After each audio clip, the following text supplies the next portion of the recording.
Hello, everybody. Hello. Welcome to Greek the Week with Jan and Mona. And we're coming up close on the 4th of July. And Jan has come up with a really good topic for us today. So take it away. All right. Well, I was thinking about, 4th of July is coming up on Wednesday. And I started thinking about when I was a young kid. I grew up in Tyler, Texas. And we used to go to the Rose Stadium every year for the 4th of July, where they had the bands and they had the planes that would fly overhead. And I remember singing the national anthem, and my dad telling us, stand up, put your hand on your heart and be proud to be a part of this country. This is the best country in the world. And he was not born in the United States. He came here when he was in his early 20s. And really appreciated the opportunities that were given to him. And then I started thinking with the controversy over the national anthem, and I'm not trying to say that it's wrong or anything like that, because I understand where they're coming from and what the thought is behind that. But I'm thinking, how sad. Because it gives you such a good feeling to feel like you belong. It's one of the basic needs, that we need to be loved. We need to feel like we have a sense of belonging. And with the World Cup being on right now, and the Glasser International Conference being in Bogota, Colombia, and my husband happened to have the Colombia game on, and they were playing the Colombian national anthem. And you could just see in their faces the nationalism, the pride for being a part of Colombia. And several of our friends who were at the conference in Colombia commented how the energy was just overflowing, and they could feel that energy. Wow. And it's like, how can we get that energy back? How can we get people to be proud to be an American, proud to stand up with my hand on my chest, singing the national anthem and say, I belong here. And what can we do? What can we do about it in order to do that? I mean, we can't change everybody overnight. That's not going to happen. But I can affect my little circle, my circle of influence, the things I can control. And Mona and I were just talking before we came online, about what are we going to do this 4th of July. And this year, my husband and I decided, well, we're going to go out and watch the fireworks. We're going to go celebrate. We're going to be part of the neighborhood parade and all that kind of thing. Just these little things that help you to feel good. Go ahead. Feel good and be a part of that. And to be a part of it. Yeah. Right. Because when you hold in that anger, when you're upset about something and you're taking it out on whomever you're trying to hurt by not standing for the national anthem, you're just hurting yourself. That's the real tragedy of it all, is you're doing more to hurt yourself than anybody else. Right. And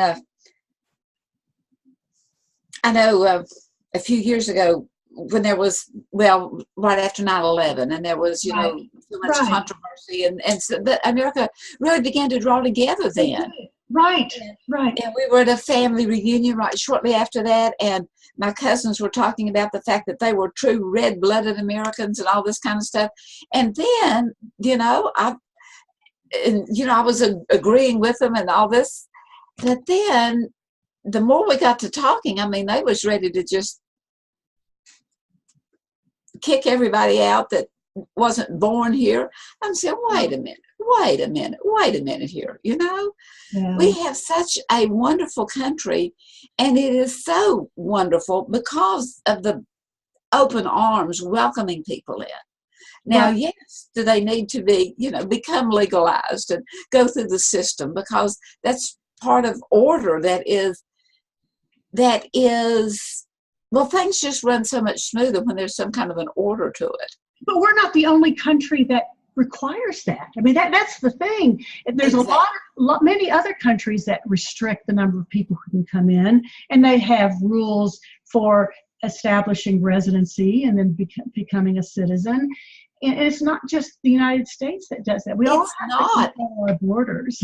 And they use the United States as a example in establishing their government, as well as people that come in to see, and in those that want to leave, how to let them leave and still be friends.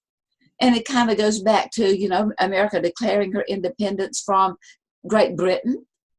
And yet America retained the red, white, and blue in paying homage to the heritage of those that founded America.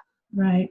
Because we can't forget our heritage. No matter whether we believed in what they believed in or not, or we didn't like some of the things that they did, it was what was happening at the time. And as time moves on, we change our values, we change what we accept, but we can't deny who we are or how we got here. We may not be proud of some of the ways that we got here, but what somebody said, it is what it is. Right. Now what? So what? Now what? Okay. What am I going to do about it? Let's keep moving forward. Let's not go back and rehash this and say what they should have done. It's over.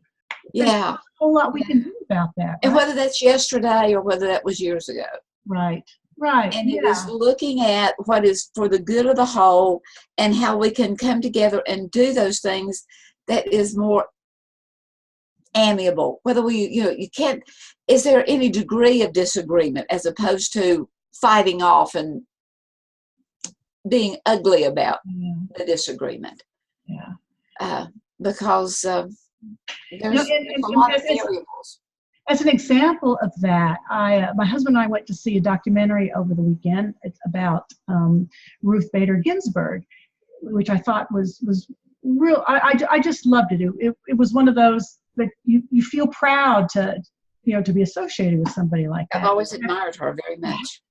And they interviewed a lot of different people, and one was Antonin Scalia. And the two of them being on opposing arguments, but they both respected each other and they were friends. Exactly. And you would think, and so right now it's like, if you don't have the same political view as I do, I can't be friends with you, or we're not going to agree on anything. But you can still respect the person. And they had Orrin Hatch on there too. They had a video of him interviewing her when she was nominated to be one of the justices on the Supreme Court. And and he was asking these tough questions, and his comment was, I disagree with your position on many things, but I admire you as a person. And it's like, let's get to that. Can we get to that and put aside, just because we disagree on our political values or our social values doesn't mean that we can't get along, and there's a lot of other things we may have in common. Oh, exactly. And there was one of the at the basic intensive training that I taught last weekend, Trevor was talking about that. One of the kids came into his room and got on top of the desk and started dancing. And anyway, Trevor came in and he said, hey, Godwin, I need you to get down. And he says, I know, and all this kind of stuff. He was really expecting to be chewed out, Yeah.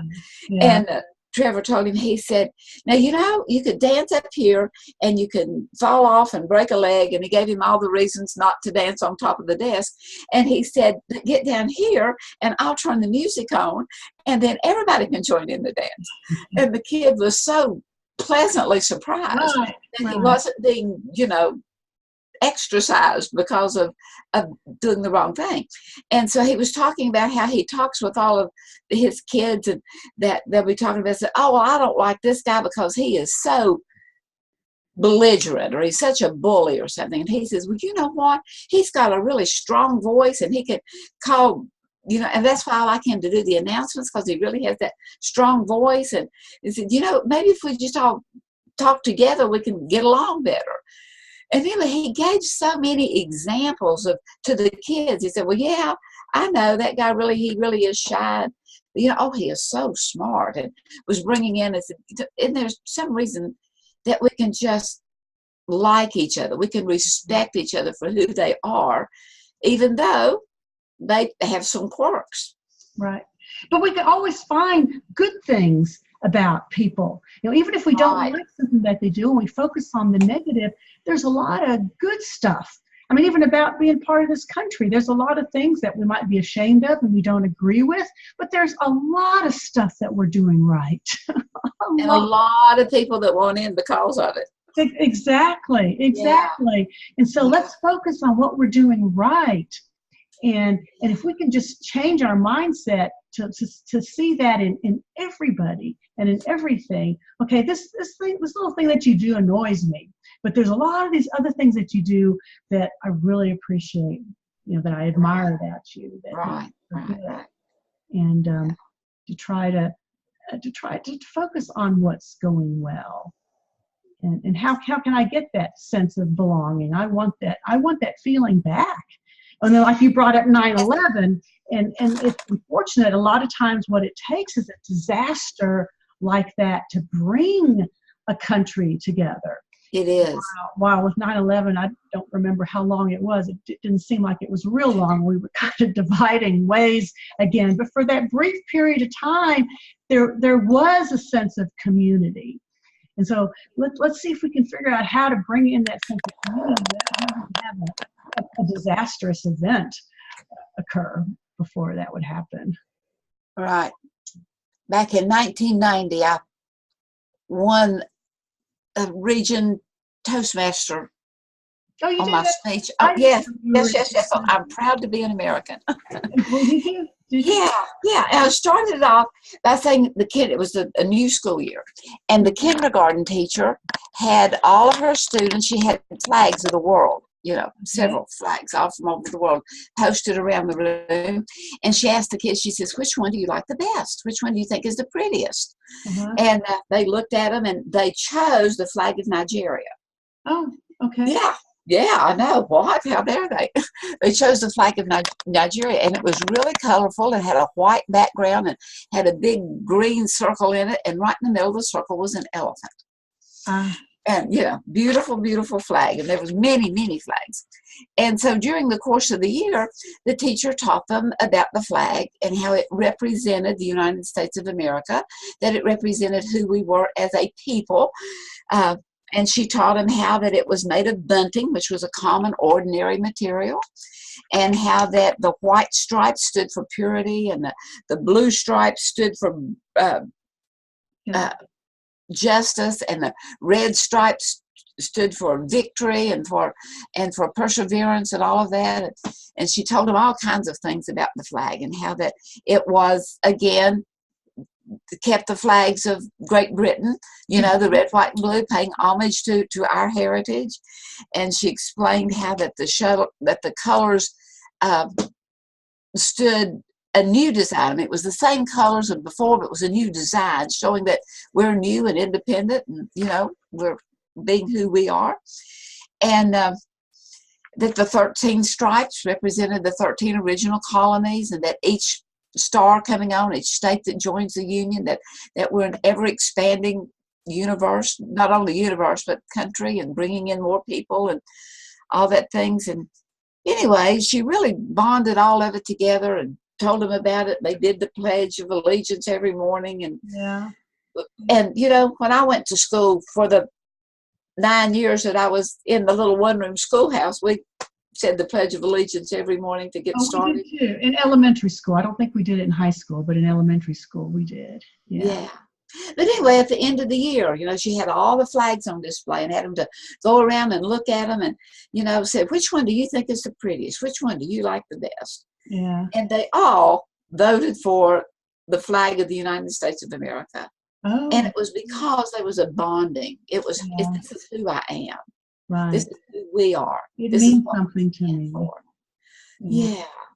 And it's a going back to that. It's, well, that was did she brainwash them? No, she was telling them the truth of our heritage and of who we are. That it was an instilling of a healthy pride. Yeah. In our country. Yeah. And that stands not only for you as an individual, And then, even whenever we travel all over the world, you just find that U.S. flag, that U.S. embassy, and you go there. Do. When you are outside of your country, and I mean, it's fun traveling, but you see that American flag, and you do feel that sense of pride, and oh, wow, that's wonder why the American flag is there. I remember the first summer we spent in Greece. My mom was Greek, and we spent the whole summer visiting with my grandmother. And they had a 4th of July celebration there with the fireworks and everything. And we just thought that was kind of odd that they would have this. Yeah, I'm thinking that too. but there are a lot of places around the world that will celebrate the 4th of July. I mean, they have. Well, we have so many expats that we do, and I'm sure that. But that does show the pride in the country, and wanting to remember the day and celebrate the day, and I think a lot of people around the world do know that it's our Independence Day. Right, and even the Olympics, how the pride of every country coming through and carrying their flags and having that identity with it, that we are a group of people that we really mean something. Mm-hmm. And the thing of it is that everyone in America, every person on the face of the earth means something. Yeah.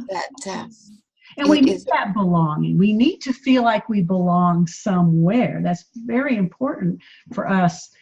And so that flag is the symbol of your belonging to that country. And then the singing of the national anthem in honor of the flag, I mean, to me, that's all connected. And it does give a good feeling inside of you. And feel even though there's some things that you're not happy about what happened, you don't like the way some of the laws were passed or turned down or whatever, that doesn't mean it's the end. It doesn't mean that it's never going to get better. Yeah. And what is better, and what but everybody has a vote, and that's one thing about being in a democracy, is that you may not have the view of the majority, but that's okay. You just haven't presented the case enough. Now, it doesn't mean that it's never going to happen. All these people, they're just stubborn or bigoted or prejudiced or whatever it is. It's that, okay, let's present the information. That's another thing about I admire Ginsburg about, is, she was looking at changing the laws and bringing the evidence forward. Let's bring the evidence forward. Let's have the discussions. Let's talk about why you're from all sides, from all angles, sides and all angles, and let's have that let's have that bipartisan discussion where we're getting all the information out and hearing everybody and validating what people have to say. It's screaming to me that we need to make some changes, and what kind of changes can we make? And I think it starts with having the discussion. Let's talk about it. Let's help. And being respectful and having those. Let's be respectful. Absolutely. Being able to, communication. I have a talk. I call it, if you think communication is all talk, you haven't been listening. Because communicating is not only presenting your point of view, but listening to the other person's point of view. Yeah. And sometimes it's a little give and take. Sometimes it's a little, a little adding to of all of, and a reducing of some. Whenever I had a wreck and I went to a mediator, and at the end of the day, he says, this has been the best mediation. Mm-hmm. He said the plaintiff did not get nigh what she wanted, and the other person had to pay much more than they wanted. Oh. Or had to give up, or give in to money. Which that's just a perfect negotiation. that both gets, one doesn't, is all their everything they're wanting is not just going to be dumped on them because they're cute. Yeah. And the one that is holding off to not give anything is going to be forced to give more than they wanted to for the good of the whole, to bring it more to a median where it works across the board for everyone. Yeah. And Yeah. Yeah, you don't want it to be one-sided, because both parties, I mean, both positions have some merit and have some reason in most cases. And usually. yeah, yeah. Yeah. Dr. Glasser says in learning choice theory, he says that anyone can learn it that is capable of learning. Mm-hmm. Well, there's two qualifiers. Anyone that is capable of learning and anyone that knows what a choice is. And that's probably 99.9% of everyone on planet Earth that has the ability to learn, the capability of, and does know what a choice is. Yeah. And as we look at different things, and maybe one choice may be in one person's eyes the best choice, but it's not necessarily the only choice. Yeah. That there's a lot of variables there. And just because it's not your choice doesn't mean that the world is ending. Right. There's always something positive about it, or a lesson to be learned to move forward. Yeah. My brother was in the Korean War, and it really changed him, being away from home and, you know, in the war and so forth. Anyway, he has always, well, he's deceased now, but very, very patriotic, and little community that he lived in. He was the resident Santa Claus and the resident everything there. But he organized a 4th of July parade. Yeah. Every year. He was the marshal of it. And, you know, with my kids growing up and my nieces and cousins and so forth, I'd take them out there and, you know, decorate your bicycle up and or your scooter, or just go along and have a big old flatbed truck that anybody could ride on and go all around the neighborhood. Everybody singing and shouting, and people that wasn't in the parade itself would come out and sit in the yard and, you know, wave flags, and it was just really neat, really, really neat. Yeah, it is. Yeah, we're going to do the neighborhood parade this year. So I've never been. We've seen it advertised every year, but this year we're saying we're going to go. We're going to. Oh, all right. So your neighborhood does have a parade. Yeah, our neighborhood. Yeah, there's a lot of neighborhoods around town that do that, and so we're going to get involved and see what it's all about. Right. Have our own parade.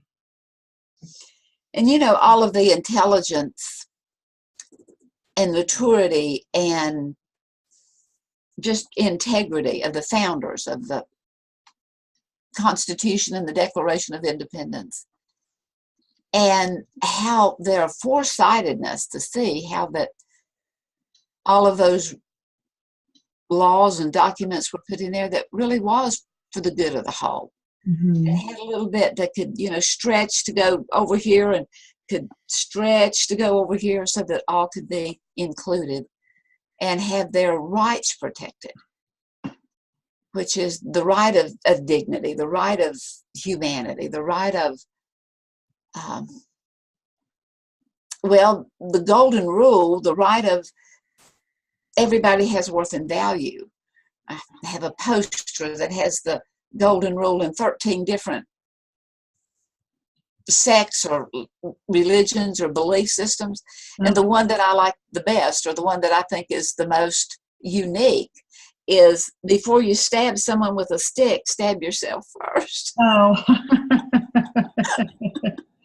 You gotta know what it feels like before you try to do it to anybody else. Right.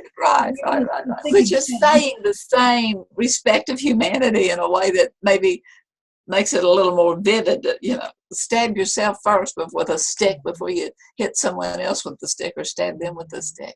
Yeah. Because we all have feelings. We all have dignity. We all have a place we're coming from that is an okay place.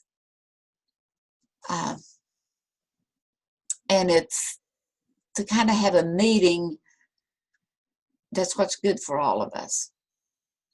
And it's not the same exact formula. It's not the thing just like we all have these basic needs that we talk about so much. We have that need for food.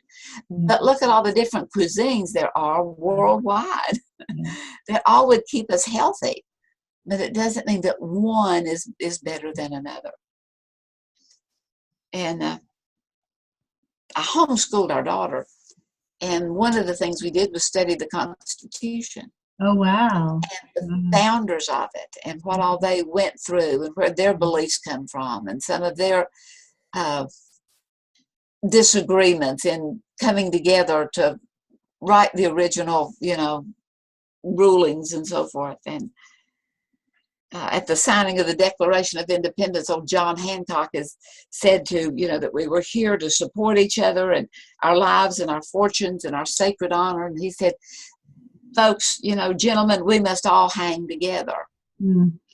And supposedly Benjamin Franklin quipped, yeah, we'll all hang separately. Oh. Or we'll all be hung separately, because there was a lot of contention even then. Oh, yeah. Not only from another country, but from those that were here. So it wasn't really ready. I haven't read a whole lot, but the little I have read, we weren't quite ready to be an independent country here. There were still a lot of loose ends that needed to be tied, but there were a lot of people who were willing to put in the work to make it happen. And right. That's what it takes for anything. Are there enough people who believe in the cause, who believe in it strong enough, that are going to make sure that this does happen and we make it work? And I think we've seen that over and over in this country with the changes that we have gone through over our 200 plus years. And that, we have changed a lot, and we've changed, for the most part, we've changed for the better, and we're just moving forward, because we have to keep changing. We have to keep moving forward with the times. But it takes a lot of us old fogies a little while. We kind of like where we are and don't want to entertain new ideas, and it just takes time. But if we're using the connecting habits and not trying to get trying to get people upset or blaming or criticizing or shaming them into doing something, that we're having the dialogue and we're talking about what's really good for the whole. And, doing that solving circle. Well, let's look at, we're all in this. We're all in it. We're all in this together. And how can we make it work for the best for all of us? Right. Well, and talking about being proud of America, I am proud to be an American. I mean, but it's a healthy pride. Yeah. And more than anything else, I'm humbled to be an American. I'm humbled to be an American. Okay, yeah. Because what was it? I mean, not that I'm not questioning what was just the privilege of the fact that I was born an American. Mm-hmm. And how many have struggled very much to come here. And to get their learning. I mean, to going ahead and to learn. And looking back at America, and certainly one of the black marks on our history is the War of the North and the South. Mm-hmm. Brother against brother over a lot of things. And there was John Greenleaf Whittier wrote a poem based on a true incident of soldiers, the North against the South, neighbor against neighbor, brother against brother. And supposedly there was a woman named Barbara Fritchie, and he wrote a poem about her, that the Confederate troops marched into Frederick, Maryland, and upon spying the national flag, Stonewall Jackson gave the command to fire on that flag. Mm-hmm. And so the flag was, they shot at it, the flag was rent, and it fell down into the dirt. And Barbara Fritchie, who lived in a house, grabbed the flag and ran up to the attic and flew open the window, and she leaned out and she said, "Shoot if you must, this old gray head." Hmm. that spare our country's flag. And so Greenleaf Whittier wrote a poem about that. And it says, "Shoot if you must this old gray head that spare our country's flag," she said. "The nobler nature within him stirred to life at this woman's deed and word. Who touches a hair of yon gray head dies like a dog. Move on," he said. And all day long through Frederick Street sounded the tread of marching feet. And all day long that free flag tossed over the head of the rebel host. Barbara Fritchie's work is o'er, and the rebel rides his raids no more. Over Barbara's Fritchie grave, the flag of freedom and union wave. And ever the stars look down on all the stars of the flag of Fredericktown. Hmm. And so no matter who we are and no matter what our disagreement is, you know, honor the integrity of the country, honor the integrity that the flag stands for. Yeah, that's a great message to end on. Thanks for that, Mona, and thanks to everybody who's watching this. Nobody's watching live, but who watches it on the. I'm disappointed. I was looking forward to hearing others' experiences today too. On the replay. We'd love to hear your comments, yes, and happy 4th of July, happy Independence Day to all of everyone from the United States out there, and to all our foreign friends out there who watch us. We appreciate you too, and maybe if you want to comment about your pride in your country, we'd love to hear about that. So yes. Thanks everybody for tuning in, and we'll be back next week.